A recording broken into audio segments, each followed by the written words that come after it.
Welcome to AM Muscle Maintenance with InShape Fitness. I'm Coach Kim. Thank you so much for joining me. Today's podcast is called Mornings on the Move. And I named it that because we're talking about really easy 20-minute sessions that you can do in your home, your space at home, right when you get out of bed. Because the thing that happens to almost every single working adult, from college through retirement, and often because of the way our economy and our culture works, even way past that, because we're so active, in terms of our efforts. We volunteer as senior citizens. We do things with friends. What we do is basically wake up and try to sleep as long as we can, and then wake up with just enough time to maybe get dressed, grab something quick to eat, maybe check the weather, and then rush out the door with our stuff for the activities that we have planned for the day. And the drawback to that, the problem with that, is we're not leaving enough time in the morning to check in on the body, to turn on all the engines, to activate all of the muscles and soft tissues, stimulate the body's internal working parts so that your metabolism, your energy level, and your overall physical well-being can find its sustainable place for the long, incredible journeys that we're making in our lives every day. So this podcast is all about the things that you can do regardless of your ability level without having to get dressed to go to the gym. It's one of my big pet peeves about the entire industry that, of course, now I've been a part of for decades, essentially. But getting up and having a routine that you can do in your living room floor, your bedroom floor even, somewhere before you get dressed in the morning in your bare feet, no equipment is needed, is the only true sustainable way for you to not feel like you're a slave to a routine in terms of going to the gym and using fancy equipment and, kind of really like giving up stuff for your exercise regimen. Giving up 20 minutes of sleep is nothing. In fact, it's a really big and an important way for you to get so much more out of your day, so that you're well rested when you get out of bed, so that when you are sleeping, the quality of your sleep improves. So let's start with a couple of deep breath exercises. And it's not meditation, but it's sort of meditative for you to just take a few moments to think about your body parts. It's called proprioception, where your body is in terms of your space, your place in your room. And so you want to stand with your feet close together, about hip width apart, and you want to make sure that your toes and your heels are in a straight line. When your toes turn out, this is really important actually, when your toes turn out, that rotation through your hip has a meaning. It has meaning in terms of the muscles that are doing more work than they should. It has meaning in terms of muscles, soft tissues that may not be as strong as they should. And so your lower back will end up absorbing more pressure, and your quadriceps, your thigh muscles, can tend to do more, absorb more of your body weight when your toes are turned out, because of tightness in your outer legs and weakness in your inner legs, and some weakness and tightness through your hip flexors and your butt as well. So make sure that your feet are straight, and make sure that you're pressing into the floor with all four corners of your feet. Now, what does that mean? Your feet are not square, so they don't technically have corners, but think about your feet having four corners in that you want to make sure that you are balancing your body weight between the ball of your foot, the front of your foot, and the heel, as well as the inside of your foot and the outside of your foot. All right. So then also think about the fact that you want to make sure that your right leg and your left leg are equally distributing your body weight. Right-handed people tend to favor the left leg a lot. Left-handed people a little bit less so, but because most people are right-handed, I always stress what happens with the right leg for right-handed people. The dominant right leg means that your left leg does a lot less work, and depending on what your activity levels are outside of your home, you may end up with something I call lame left leg syndrome, which pertains to mostly people I talk to that are runners, especially running longer distances, cyclists that do a lot of biking, and sometimes swimmers even, where the right leg gets to the breaking point and ends up with chronic overuse injuries because the left leg fatigues faster. So if you are a neophyte runner or you are a bucket list cyclist, you want to make sure you're doing lots of things that keep your legs equally strong to the extent that you can. Now, moving back up the body a little bit more, you want to make sure that your tummy muscles are zipped up and that your tailbone is tucked in. We're still on this postural systems check where we're just thinking about the body parts, taking some deep breaths, and push your shoulders back. Make sure your chest is nice and open. And your hands are hanging, down beside your body. Make sure that your shoulders are not turning, rotating inward. That further collapses your chest. But if you turn your palms so that your palms face out a little bit, you ensure that your clavicle is fully extended and that your chest muscles are open. And this also helps your breathing. Your respiration quality goes up when your lungs have a little more body cavity. And you can't really get that when your arms are forward extended, because mostly this is the case of modern sedentary living where our shoulders round forward because we're either driving in a car and our steering wheel is in front of us, or we're typing on a keyboard or thumbing away at a device. And so the head is down and the shoulders are rounded and the chest is collapsed, inhibiting your breathing and generally just not good for your posture. But that brings me to the last part, which is the placement of the head. You want to make sure that your ears line up with your shoulders, and that makes sure that your head is sitting on top of your neck in a way that helps your head be a ballast for your body's movements. Okay, now let's move around a little bit, because now you have taken a couple of deep breaths. Inhale deeply through your nose, exhale deeply through your mouth. I say smell the air and bellow the air, because you really do want to blow. The bellowing out of the carbon dioxide air gets all of those waste gases out of your body, and inhaling deeply through your nose stimulates the part of your brain, the executive functioning part of your brain, that allows you to regulate your body chemistry better, and it allows you to regulate your heart rate better. All right, so now what I want you to do, though, is to get your heart rate up. Okay, so one of the best ways to do that is something called a walkout. And that just means that you're going to lower the body to the floor and then stand back up. There are a couple of different ways to do that. There is a burpee, which has a really negative connotation to a lot of people. I call walking burpees burpitas because it's a little fancier and nicer to say. It doesn't have that militaristic sort of tone to it where you squat all the way down. So you have to squat by bending at your knees and at your waist, so you don't bend over, inverting your trunk, but rather you lower the body straight down. You put your hands on the floor beside your feet and then walk one foot back and then the other.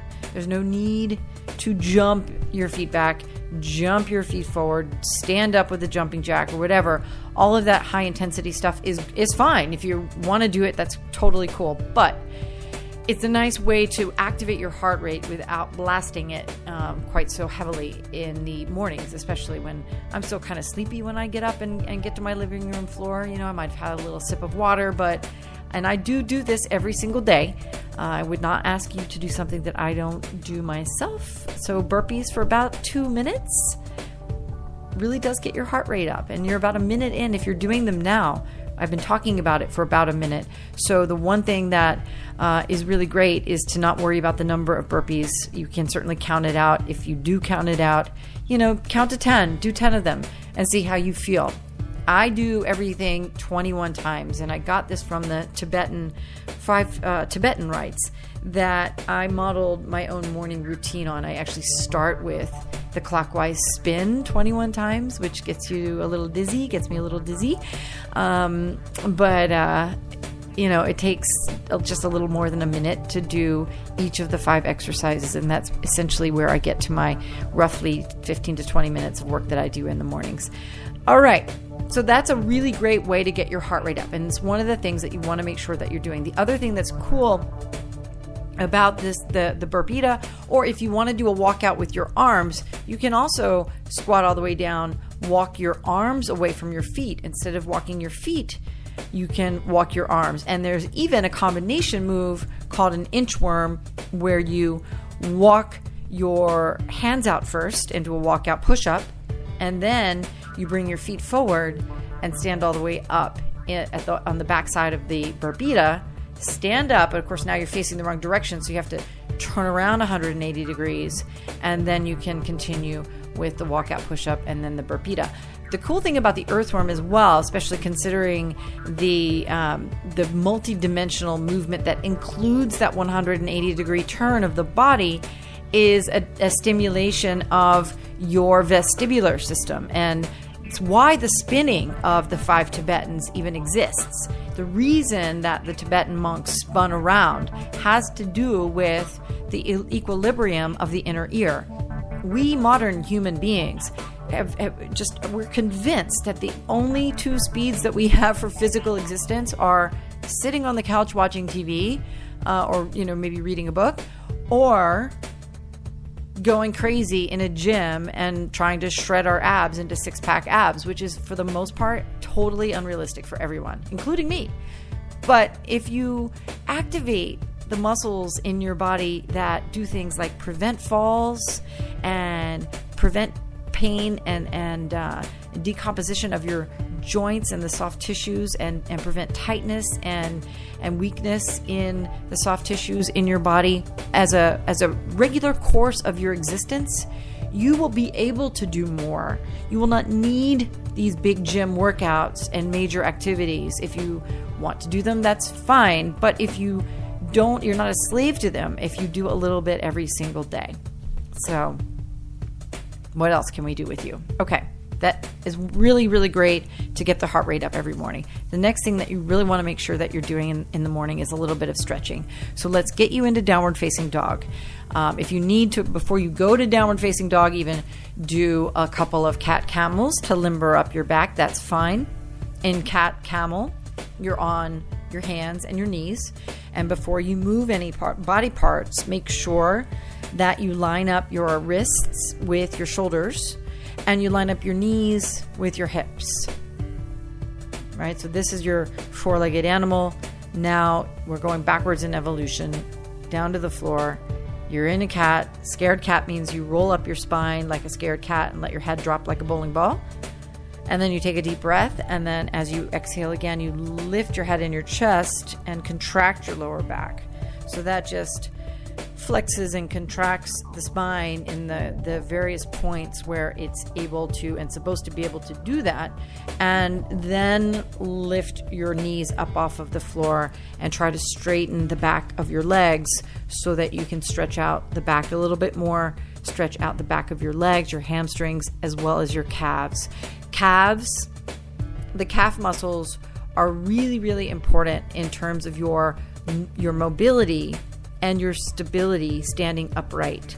And so when you have a life that exists primarily around sleeping and working, and most of your day is spent seated, your calf muscles, like a lot of your body actually, they're sleeping on the job. They're not doing anything interesting, and therefore the capillary exchange, the blood supply in your the most critical of the vascular system, the capillaries, they're empty and dormant and basically just chilling out, waiting for something to happen.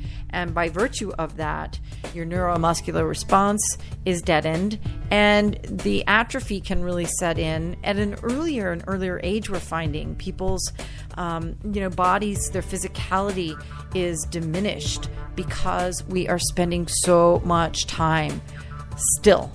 We really need to be moving around. So lifting your body up into downward facing dog and taking an ample number of deep breaths and stretching out the back of your legs, stretching out your calves, really, really good for you. Now lower yourself into a plank. I want to get you through about 3 more exercises in the next 5 or so minutes, so that you're out in 20 minutes, first of all, and second of all, so that it doesn't seem daunting. So we've only done a couple of things so far. We got your heart rate up with the Burbita or inchworm. We did a cat camel, a couple of cat camels. We did downward facing dog. Now you're in plank on your elbows and shoulders line up. Your 30 seconds starts now. If you can do 60 seconds, that's great. That's better. In fact, it's ideal for you to be able to hold that plank for 60 seconds without losing your form. If your lower back starts to contract, then you're not holding a proper plank, and you should either drop to your knees or stop completely and sit into child's pose. So you're at 22 seconds at this point. That means you've got 6 more to go from now. 5, 4, 3, 2, and 1. Excellent. Okay, now turn your body over. I want you to bend your knees, put your feet on the floor, flat, hip width apart, keep your toes down, lift your hips up into the air, and just pause here as I talk about the significance of the hip bridge, because I will sound like a broken record talking about the impact of your sedentary life and how certain exercises can really ward off the consequences, the negative consequences of this sedentary life. The hip bridge is probably the most important one because it activates the back of your leg if you keep your toes down, especially, and it fully extends the front of your pelvis, your hip flexors, and some of the other smaller muscles that line the front of your body, that if you're in a seated position, you can feel, there's a right angle there from your trunk to your thigh. And that's not anatomically neutral in terms of your body's physicality. Your hips want to be in their neutral position, which is slightly longer, stretched out. Not stretched as in actually stretched, but just normal, which is lengthened slightly from the contracted position that is mandated by being seated. So in the hip bridge, you get the chance for your body to go back to natural without putting pressure on your back. So you're not standing, but you're in the hip bridge, and this is just a fabulous position to be in. For your body's sake, please do a hip bridge every morning. All right. Now, there are lots of things that you can also do with the hip bridge. You can lower and lift your body. Obviously, you can lift up one leg and make it harder for one leg versus the other. You can lift your heels up and make it harder on your calves and your hamstrings. You can take your one arm and lift it out to the side and do a sort of a reach across the body to the opposite side of your body for a little bit of a rotational stretch in the outside of your leg. So there are lots of different ways to, like bells and whistles, to decorate the hip bridge and make it beneficial depending on what your ability level is. But bottom line, you really should do a hip bridge every single day. Okay, stand back up. The last exercise that I want you to do is an exercise with a squat. And I'm going to make a recommendation that you do a couple of things within the squat to also exercise the outside of the leg a little bit. So one of the things is, well, first let's get the squat straight. I've got a minute to do this with you, so I want to make sure we get this right. Your feet again are shoulder width apart.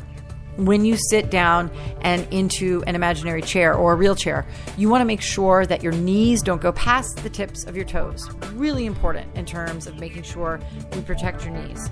So when you sit down, you sit into the imaginary chair or the real chair, and then pause at the bottom.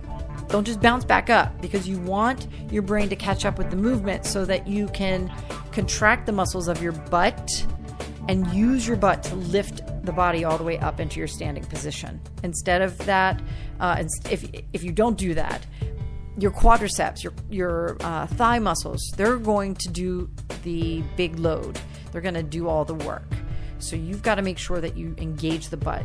And then the other thing is to work some of the outside of the leg work into your squats. And the way that I like to do this are either with side kicks. So as you come up out of the squat, you lift up one knee and then kick out the foot.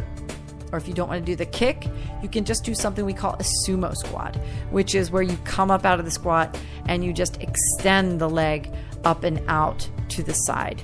But either way, that activates those muscles on the sides of your legs, and that helps keep those soft tissues like the IT band a little more supple. Make sure also that you hydrate before you get into, a lot of the breakfast food stuff that people tend to eat really quickly on the go.